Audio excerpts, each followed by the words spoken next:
नमस्कार दोस्तों, education trip में मैं नीतीश कुमार आप लोगों का स्वागत करता हूं। दोस्तों, आज की वीडियो हम लोग शुरू करते हैं एक रिक्वेस्ट के साथ।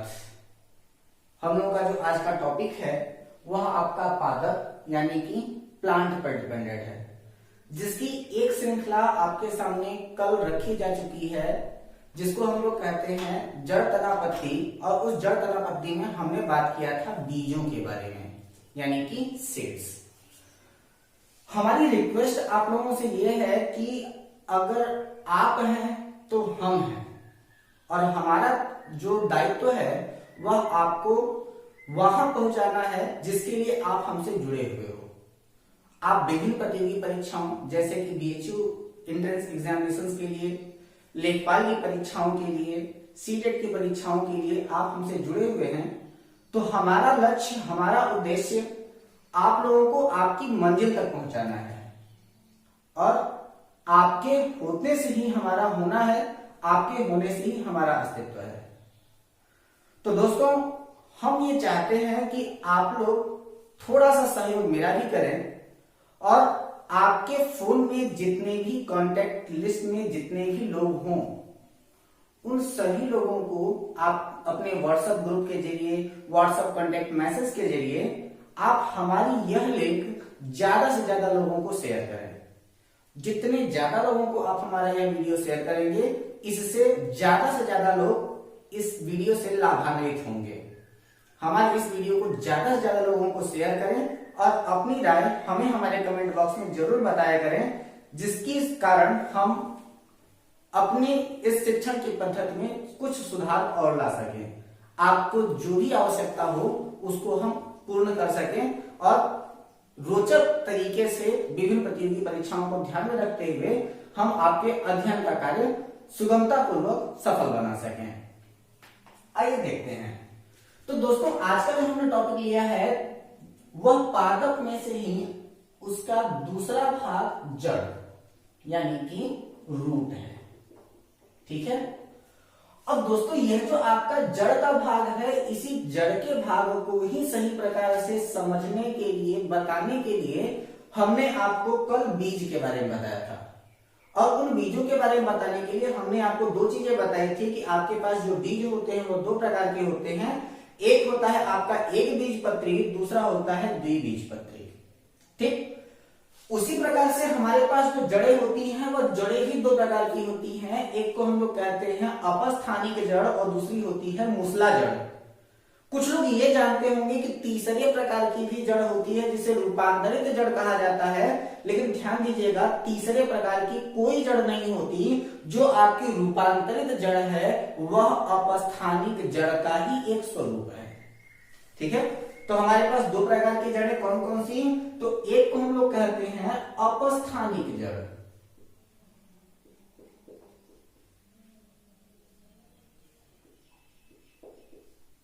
यानी कि एडवेंटिशियस रूट,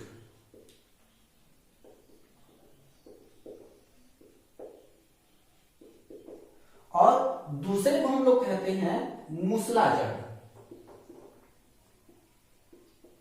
यानी कि टैगरूट। अब सबसे बड़ी बात यह आ जाती है कि आखिर किस प्रकार की जड़ों को हम लोग अपस्थानिक कहेंगे और किस प्रकार की जड़ों को हम लोग मूसला जड़ कहेंगे। तो अगर आपको उदाहरण के माध्यम से अगर मैं बताना प्रारंभ करूं कि आलू जो है वह आपका अपस्थानिक जड़ वाला है, और जितनी भी आपके चना है, मटर है, यह आपकी मूसला जड़ वाले हैं, आम आपका मूसला जड़ है, तो आपके पास बहुत सारे एग्जाम्पल्स हो जाएंगे। तो उन एग्जाम्पल्स को थोड़ा सा सॉर्ट करने का हमने एक छोटा सा प्रयास किया है। आइए देखते हैं इसे। तो सबसे पहले अगर हम अपस्थानिक जड़ की बात कर रहे हो तो पहली ही बात यह ध्यान रखिएगा कि जितने भी एक बीजपत्री पादप हैं, एक बीजपत्री पादपों के बारे में मैंने आपको कल बताया है, तो जितने भी आपके एक बीजपत्री पादप हैं उन सभी पादपों की जड़ें अपस्थानिक होंगी। ठीक है। तो हम लोग क्या लिख सकते हैं कि एक बीजपत्री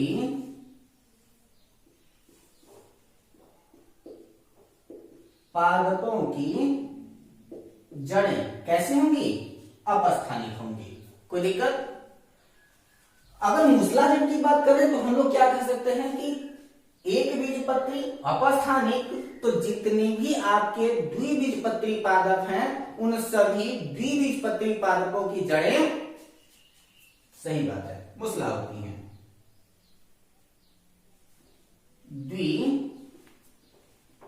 द्विबीजपत्री पादपों की जड़, ठीक है। तो एक बीजपत्री पादपों की जड़ें कैसी हो जाएंगी आपकी अपस्थानिक, और द्विबीजपत्री पादपों की जड़ें कैसी हो जाएंगी आपकी मूसला हो जाएंगी। कोई दिक्कत? अब इसका मुख्य पहचान क्या होता है कि जो आपकी अपस्थानिक जड़ होती है उसमें मुख्य जड़ का निर्माण नहीं होता, ठीक है। तो हम क्या लिख सकते हैं, इनमें मुख्य जड़ का निर्माण नहीं होता। और जितनी भी आपकी मूसला जड़ें हैं उनमें हमको क्या कहते हैं कि इनमें मुख्य जड़ का निर्माण होता है। तो अब हम लोग यहां पर बात कर लेते हैं कि आखिर ये मुख्य जड़ की कहानी क्या है। तो देखिए, मुख्य जड़ की कहानी यह है कि जैसे अगर कोई भी एक पादप है तो उसमें जितने भी आपके जड़ तंत्र के रोम हो वह जड़ तंत्र के रोम स्वतंत्र मूल दर्शाते हो, यानी कि वह स्वतंत्र हो, सभी आपके एक प्राथमिक जड़ की तरह व्यवहार करते हो, तो यह इनमें किसी भी प्रकार का मुख्य जड़ नहीं होगा, मुख्य जड़ नहीं। तो अगर मुख्य जड़ नहीं है तो वह आपका कैसा हो जाएगा, अपस्थानिक हो जाएगा। लेकिन अगर जैसे ही हमारे पास कुछ ऐसी भी रूट्स होती हैं जिन रूट्स में से एक रूट जो होती है वो एकदम सीधे सीधे चली जाती है और उसमें बाकी के कुछ भाग होते हैं वो अलग अलग सिराओं से निकले होते हैं, तो यह जो बीच वाले भाग होते हैं, इसी बीच वाले भागों को हम लोग क्या कहते हैं, मुख्य जड़, ठीक है।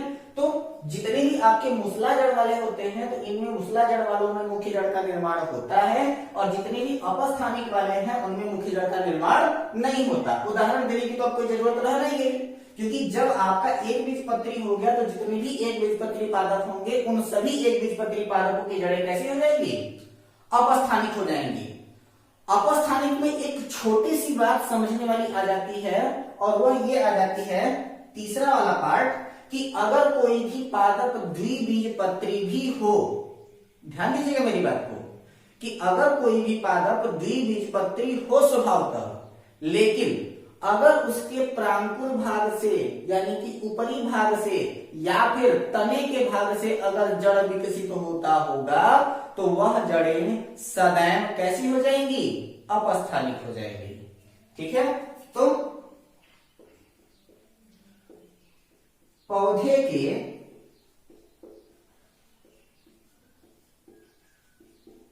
प्रांकुर भाग में आपका कौन कौन सा हम ले लेते हैं, तो आपका चाहे तने से विकसित हो रहा हो, चाहे वह आपके पत्तियों से विकसित हो रहा हो, या तो फिर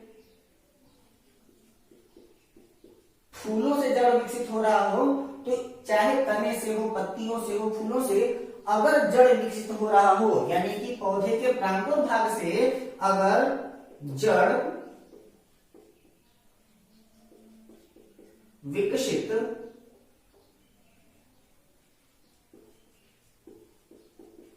हो रहा हो तो जड़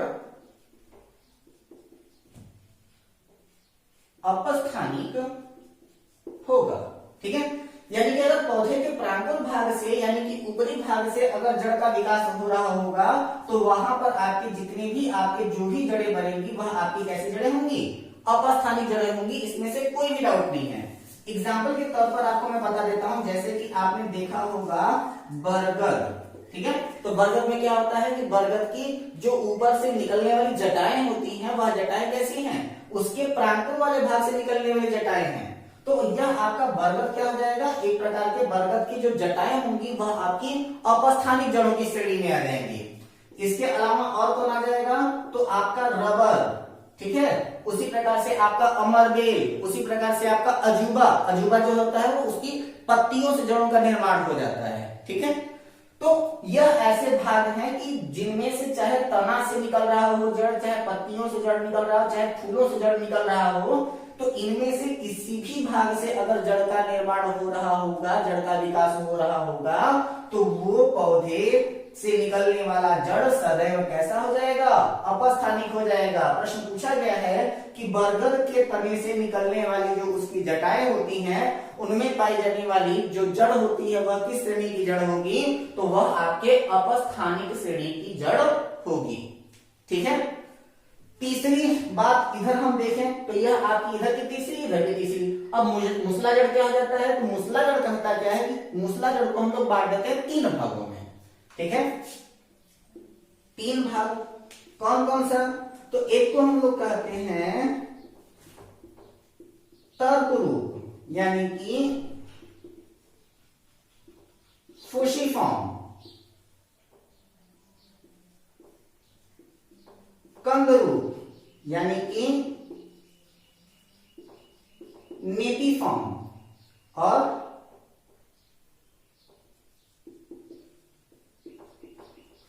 संत रूप यानी कि कोनिकल। तो अब जो आपकी तर्कवाकार जड़ें हैं यानी कि तर्क रूपी जड़ें हैं, फूसीफॉर्म है, उसमें कौन आता है आपका मूली, ठीक है। कंद रूप में कौन आता है, तो वह आपका आता है सलजम, चुकंदर, और संत रूप में कौन आता है, तो इसमें आ जाता है आपका गाजर। अब दिक्कत ये हो जाती है कि गाजर और मूली दोनों के दोनों देखने में तो एक ही तरह के लगते हैं, लेकिन इसमें से एक जो होगा वो आपका तर्क रूप हो जा रहा है, दूसरा आपका संत रूप हो जा रहा है। तो आखिर ऐसा क्यों, तो ध्यान दीजिएगा इस बात का कि अगर हम मूली की संरचना बनाएं तो मूली हमारी देखने में कुछ इस प्रकार से आती है। अगर हम सलजम या चुकंदर की संरचना बनाएं तो सलजम या चुकंदर जो होता है वो आपका कुछ इस प्रकार का होता है। अगर हम गाजर की बात करें तो गाजर का चित्र आपको यहां दिखाई दे जाएगा, वह कुछ आपको इस प्रकार का दिखाई देगा, ठीक है। तो अब आप लोग करेंगे क्या कि यहां देख लीजिएगा कि जो आपका गाजर है वह ऊपर से चपटा होगा और जो मूली होगी वह ऊपर से आपका फूली होगी, ठीक है। तो यह आपका ऊपर से चपटा नीचे से पतला होने के कारण यह आपका कोनिकल हो जाता है।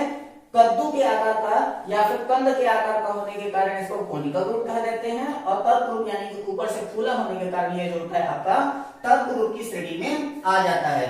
तो यह आपके मुसला जड़ों का 3 मुख्य रूप है जिसको हम लोग तर्क रूप, कंद रूप और शंकु रूप के भी नाम से जानते हैं, ठीक है। चलिए अब हम लोग देखते हैं पादप के दूसरे भाग यानी कि तना के बारे में। अब तना हमारे पास जो होता है वह आपके 3 प्रकार के तने हमें पाए जाते हैं। पहला है आपका भूमिगत तना, दूसरा है आपका अर्ध वायवीय तना, और लास्ट है आपका वायवीय तना, ठीक है। भूमिगत तना का मतलब अंडरग्राउंड स्टेम,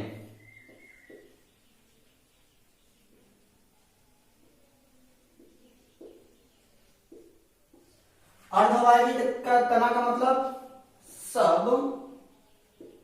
एरियल स्टेम, और वायवीय तना का मतलब एरियल स्टेम। अब हम लोग जान लेते हैं कि आखिर भूमिगत तना, अर्धवायवीय तना और वायवीय तना क्या है। तो जो आपकी भूमिगत तना है उनका कहने का मतलब यह है कि जो तना भूमि के अंदर हो उसको हम लोग भूमिगत तना कहते हैं। इसको अगर किताबी भाषा अगर देखी जाए तो हम लोग कहते क्या है कि कंद, प्रकंद, घनकंद, सल्ककंद जैसी संरचना अगर जिस पादप के तने में पाई जाती है वह सारे के सारे तने आपके भूमिगत तने कहे जाते हैं। याद हो गया? भूल जाओ, सब भूल जाओ। चलो बैक, इधर देखिए। अभी तक हमने क्या बताया आपका भूमिगत तना के बारे में कि जो आपके कंद, प्रकंद, घनकंद, सल्ककंद है वह आपकी भूमिगत तना है। याद करने में आपको डिफिकल्ट होगा। एक छोटी सी बात ध्यान में रख लीजिएगा कि वे सभी के सभी तने जिनको उगाने के लिए बीज महत्वपूर्ण नहीं होता वो सब के सब आपके भूमिगत तने हैं। मजाक में सही बोल रहा हूं? आइए देखिए, तो देखिए बीज की आवश्यकता ना हो, तो बीज की आवश्यकता ना हो तो वह कौन कौन हो जाता है आपका? तो देखिए इधर आलू,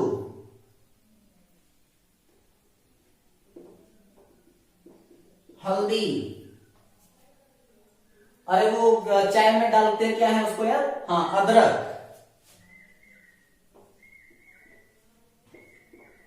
और क्या डालते? ये अदरक तो हो गया, आलू भी हो गया, हल्दी भी हो गया, और क्या है? हाँ भाई मैं सुन रहा हूं आपकी बात। गुलाब, गुलाब भी क्या है आपका? बिल्कुल बिल्कुल सही। इसके बाद फिर केला, ठीक है। ये क्या बात कर दिया हमने भाई, केला अंडरग्राउंड स्टेम, सही है। यह जो आपका केला है वह आपका अंडरग्राउंड स्टेम ही है, यानी कि भूमिगत तना ही है। और अगर आप लोग केले का वास्तविक नाम जाने तो केले का वास्तविक नाम, शुद्ध नाम, संस्कृत नाम जो उसका है वह है कदली, और कदली का अर्थ हो जाता है कंदिल, और कंदिल शब्द जहां पर भी आया वह आपका कैसा हो जाएगा? भूमिगत तना हो जाएगा। वैसे भी आप लोग ये जानते होंगे कि केला को लगाने के लिए बीज की आवश्यकता नहीं होती। केले के जड़ के बगल से ही एक नई कलगी निकलती है, उसी को हम लोग ले जाते हैं, किसी अन्य स्थान पर लगाते हैं, नया कीड़े का पेड़ तैयार हो जाता है, ठीक है। उसी प्रकार से अगर आप बात करें तो हाँ बिल्कुल सही बात है आपकी। वो कौन सा है आपका जो आप सोच रहे थे? हाँ गन्ना। तो आलू हो गया, हल्दी हो गया, अदरक हो गया, गुलाब हो गया, केला हो गया, गन्ना हो गया, लहसुन हो गया। लहसुन में क्या होता है? लहसुन आप तोड़ते हो, अलग अलग भाग करते हो, उसकी तो बीज नहीं लगाते ना, लहसुन को ही लगा देते हो, नया लहसुन पैदा हो जाता है। और वो कौन सा नाम था यार उसका? अरे वो जो बहुत ज्यादा कपड़े पहनता है, अरे हाँ हाँ वो प्याज, प्याज, ठीक, प्याज आदि जितने भी हैं वह आपके भूमिगत तना के अंतर्गत आते हैं।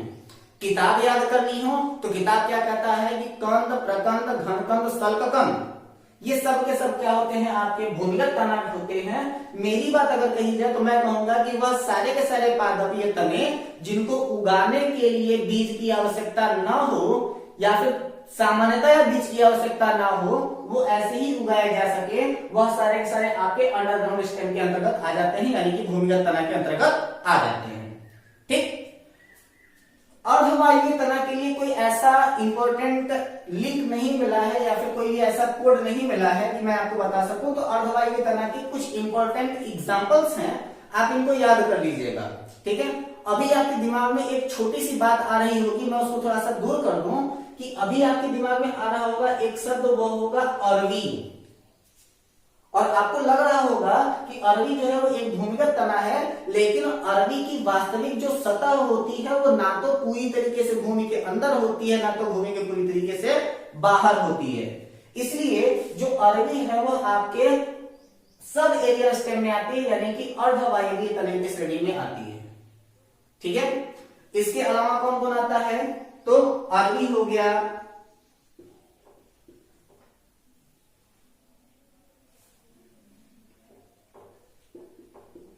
गुलदाउदी हो गया,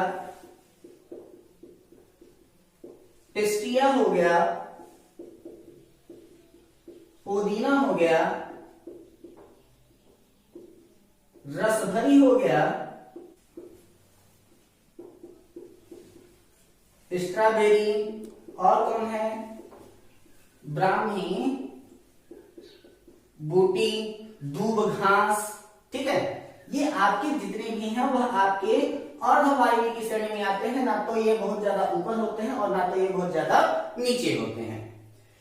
जितने भी आपके सतह के बाहर दिखाई देने वाले तने हैं वह सब के सब आपके वायवीय हैं, लेकिन कुछ ऐसे होते हैं जो व्यवहार ऐसा प्रदर्शित करते हैं कि वो सब एरियल हैं, लेकिन वो सब एरियल नहीं होते, वो कैसे होते हैं, एरियल ही होते हैं। इनमें सबसे ज्यादा महत्वपूर्ण हो जाता है आपके कुकुरबिटा श्रेणी के पादप।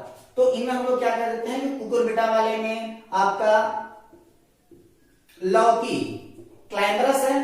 क्लाइम्बरस होने का मतलब कि इसको सब एरियल होना चाहिए, लेकिन ये सब एरियल ना होकर के कैसा हो जाता है, एरियल हो जाता है। लौकी है, कद्दू है, करेला है, चिचिंडा है,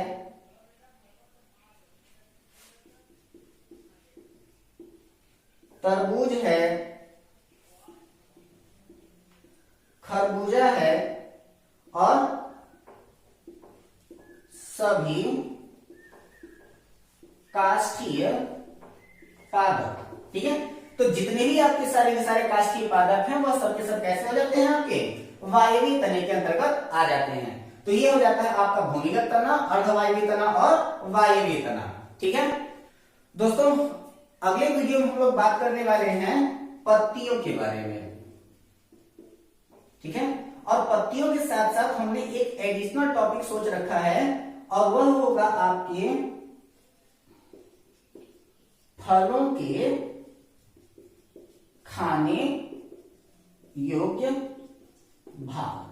तो अगले पार्ट में हम लोग बात करेंगे किसके बारे में, पत्तियों के बारे में और फलों के खाने योग्य भाग के बारे में। तब तक बने रहे हमारे वीडियो के साथ, और हमारी पहले की जो निवेदन थी उसको जरूर ध्यान में रखें, हमारे इस वीडियो को ज्यादा से ज्यादा शेयर करें और अपनी राय हमारे कमेंट बॉक्स में जरूर दें। हमारे इस चैनल में अगर आप नए हैं तो हमारे इस चैनल को जरूर सब्सक्राइब करें। हंसते रहें, मुस्कुराते रहें और लगातार पढ़ते रहें। तब तक के लिए धन्यवाद।